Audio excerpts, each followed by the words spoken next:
அந்த காட்டில் கட்டாவும் காஞ்சனாவும் ரொம்ப சோம்பேறி பறவைகளாக வாழ்ந்துட்டு இருந்தாங்க. அவங்களுக்குன்னு ஒரு கூடு கூட கிடையாது. பறவைங்கள்ட்ட இருந்து பழங்களை திருடி சாப்பிட்டுட்டு இருந்தாங்க.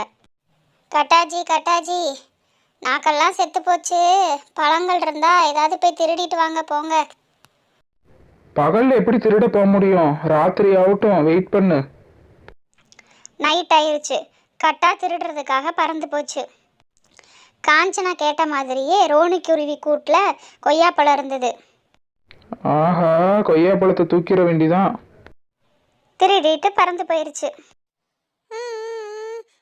யார் திருடுறாங்கன்னே தெரியல. நான் கஷ்டப்பட்டு கொய்யாப்பழம் பறிச்சு வச்சிருந்தேன், அதை திருடிட்டு போயிட்டாங்க. அவங்களாம் நல்லாவே இருக்க மாட்டாங்க. மீனுக்குருவி அதோட கூட்டில் அசந்து தூங்கிட்டு இருந்தது. காகங்கள் திருடுறதுக்காக அங்கே வந்துட்டாங்க. காஞ்சனா காகம் உள்ளே போய் மீனுக்குருவி சேர்த்து வச்சுருந்த எல்லா தானியங்களையும் எடுத்துட்டு பறந்து போயிருச்சு. பறந்து போய் அவங்க வீட்டில் வச்சு வயிறார எல்லாத்தையுமே சாப்பிட்டுட்டாங்க. ஆனால் யாருக்குமே காகங்கள் தான் திருடுறாங்கன்னு தெரியாது.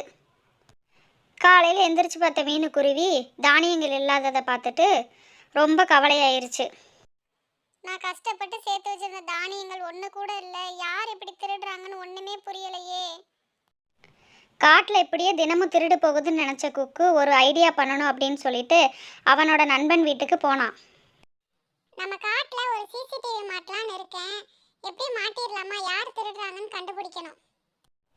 ஐடியா பண்ண குக்கு மார்க்கெட்டுக்கு போய் ஒரு சிசிடிவி கேமராவை வாங்கிட்டு வந்துட்டான்.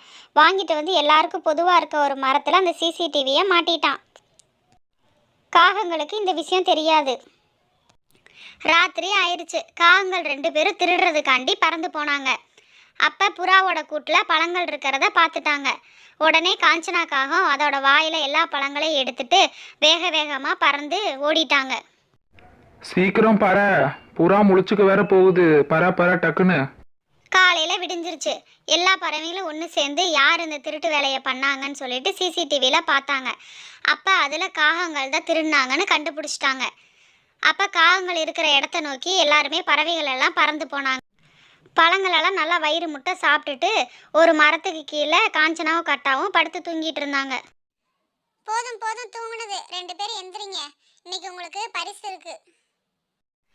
காகங்கள் 2 பேரும் வேகமாக எந்திரிச்சாங்க.